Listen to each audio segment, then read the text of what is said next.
नमस्कार दोस्तों, आपका स्वागत है अपने YouTube चैनल PFP में। आज हम SRF के बारे में चर्चा करने वाले हैं। स्टॉक अपने ऑल टाइम हाई 2773 के लेवल से ऑलरेडी 2260 तक आ चुका है। अच्छी खासी गिरावट देखने को मिली है, लेकिन क्या यहाँ से भी हमें गिरावट कंटिन्यू रहती हुई नजर आ सकती है? तो ऐसी सिचुएशन में एज ए रिटेल इन्वेस्टर हमें क्या करना चाहिए, इसके बारे में आज हम चर्चा करने वाले हैं। सबसे पहले कंपनी के Q4 के नंबर्स पर नजर डाल देते हैं। नेट सेल्स हमें ईयर ऑन ईयर बेसिस पे 36% ऊपर जाता हुआ नजर आया। नेट प्रॉफिट में 59% की बढ़ोतरी हुई है। एबिटा हमें 45% ऊपर जाता हुआ नजर आया। तो क्लियरली रिजल्ट्स तो हमें अच्छे नजर आते हैं। सेल्स भी ऊपर गया है और प्रॉफिट भी ऊपर गया है और प्रॉफिट मार्जिन में भी इंप्रूवमेंट नजर आता है। तो ओवरऑल नंबर्स तो अच्छे नजर आते हैं। फंडामेंटल्स के बारे में बात करें, प्रोडक्ट वाइज रेवेन्यू ब्रेकअप के बारे में चर्चा करें तो केमिकल्स और पॉलीमर से 42.1% का रेवेन्यू आता है। पैकेजिंग फिल्म्स बिजनेस से 38.4%, टेक्निकल टेक्सटाइल बिजनेस से 16.8% और अदर से 2.7%। अब ऑपरेटिंग प्रॉफिट ब्रेकअप के बारे में बात करें तो केमिकल से 49.3% का ऑपरेटिंग प्रॉफिट है। पैकेजिंग फिल्म से 33.4%, टेक्निकल टेक्सटाइल से 16.6% और अदर से 0.7%।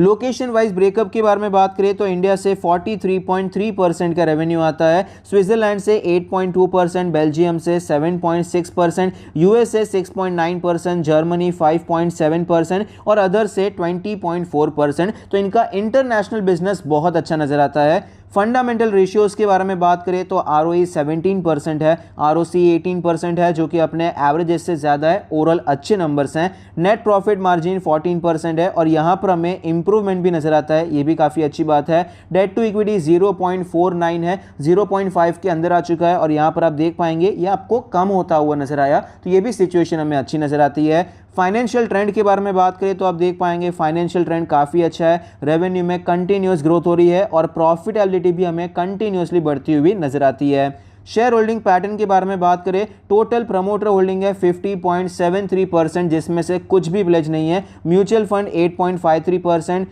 Other DII 0.18%, FII 19.6%, retail and other category में 20.95% की हिस्सेदारी है। एनालिस्ट के रेटिंग के बारे में बात करें, 21 एनालिस्ट ने स्टॉक को कवर किया है, जिसमें से 85% का मानना है कि स्टॉक में खरीदारी करनी चाहिए। हायर साइड पे 42% का अपसाइड बताया जा रहा है, मीडियन है 17% का अपसाइड और लोअर साइड पे 25% की गिरावट बताई जा रही है। ये लेवल्स आ सकते हैं, नहीं आ सकते, हम चार्ट पर देखेंगे। 69,000 करोड़ की मार्केट कैप है, एक दिग्गज लार्ज कैप कंपनी है। 37 का PE रेशियो है। वैल्यूएशन तो हमें प्रीमियम नजर आता है, ओवर वैल्यूड नहीं कह सकते, सस्ता भी नहीं है, लेकिन प्रीमियम वैल्यूएशन तो दिखाई पड़ता है।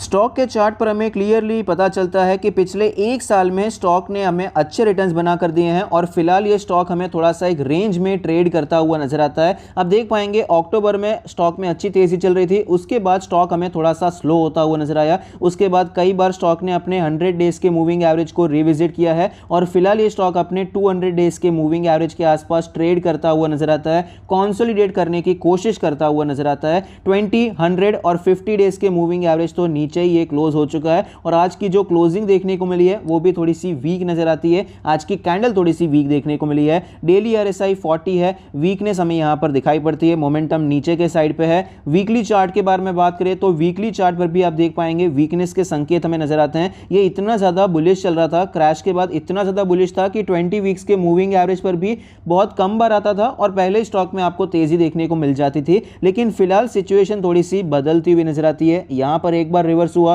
फिर से यहां पर हमें रिवर्स होता हुआ नजर आया, लेकिन यहां पर भी थोड़ा सा ये स्ट्रेच हो चुका था, उसके बाद रिवर्स हुआ। यहां पर तो डिसाइसिवली ये लेवल टूटता हुआ नजर आया। 50 वीक्स के मूविंग एवरेज पर सपोर्ट लिया, तेजी आई, लेकिन बाद में आप देख सकते हैं 20 वीक्स के मूविंग एवरेज से रेजिस्टेंस लेके हमें नीचे आता हुआ नजर आता है। तो ये सिचुएशन यहां पर अच्छी नजर नहीं आती है।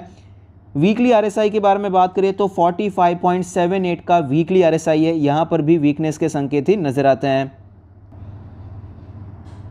इंपॉर्टेंट लेवल्स के बारे में बात करें तो फिलहाल हमें यहाँ पर एक चैनल नजर आता है, स्टॉक एक चैनल में ट्रेड कर रहा है। रेजिस्टेंस आप देख पाएंगे मल्टीपल टाइम यहाँ से रिजेक्ट होकर स्टॉक हमें नीचे आता हुआ नजर आया। सपोर्ट के बारे में बात करें, यहाँ से 2 बार तो स्टॉक ने रिटर्न किया है, लेकिन यहाँ पर स्ट्रेच हो चुका था, ये टूट चुका था चैनल, लेकिन यहाँ पर ऑलरेडी काफी ज्यादा डिस्टेंस इसने ट्रैवल किया था, तो उसके बाद थोड़ी रिकवरी हमें देखने को मिली, लेकिन वापस ये सेम नीचे के साइड पे हमें ट्रेड करता हुआ नजर आता है। तो हायर चांसेस है कि ये चैनल हमें नीचे के साइड पे टूटता हुआ नजर आएगा। और जब भी स्टॉक में कोई भयंकर तेजी देखने को मिलती है और उसके बाद अगर स्टॉक ऐसे किसी चैनल में फंस जाता है तो उसके बाद गिरावट के चांसेस हमेशा ज्यादा बने रहते हैं, और फिलहाल भी यही कंडीशन हमें एसआरएफ में दिखाई पड़ती है।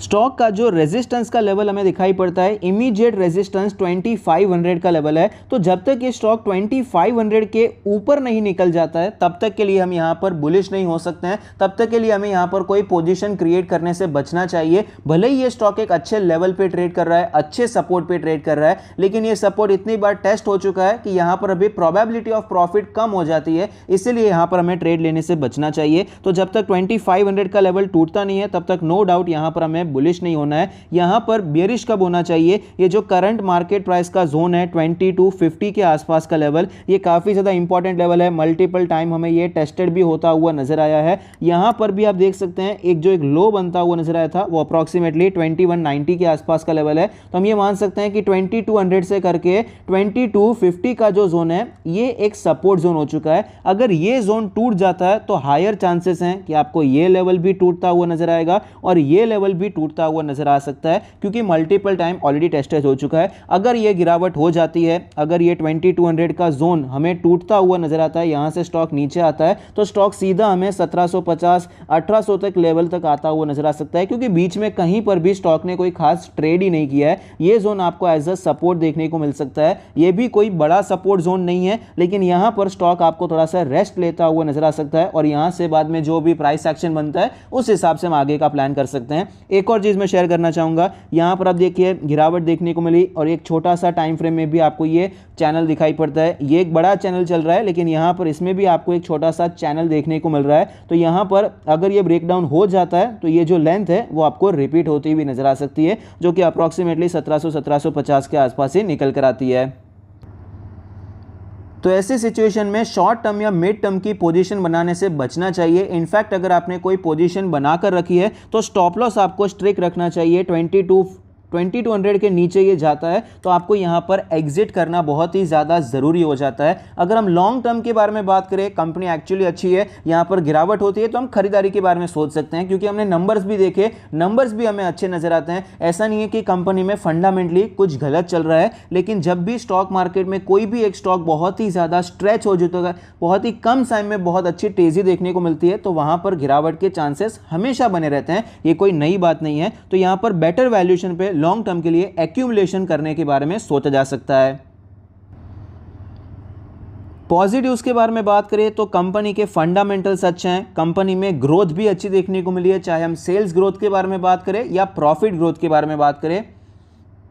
कंपनी का शेयर होल्डिंग पैटर्न भी हमें अच्छा नजर आता है, प्रमोटर के पास भी अच्छी खासी इक्विटी है और बाकी में इंस्टीट्यूशंस के पास भी अच्छा इंटरेस्ट नजर है। एफआईआई का स्टेक आपको बढ़ता हुआ नजर आया, ये काफ़ी अच्छी बात है, और नंबर्स भी हमें अच्छे नजर आते हैं। नेगेटिव्स के बारे में बात करें तो टेक्निकल्स यहाँ पर काफ़ी ज़्यादा वीक नजर आते हैं। डीआईएस का स्टेक कंटिन्यूसली कम हो रहा है और वैल्यूएशन भी हमें थोड़ा सा प्रीमियम नजर आता है।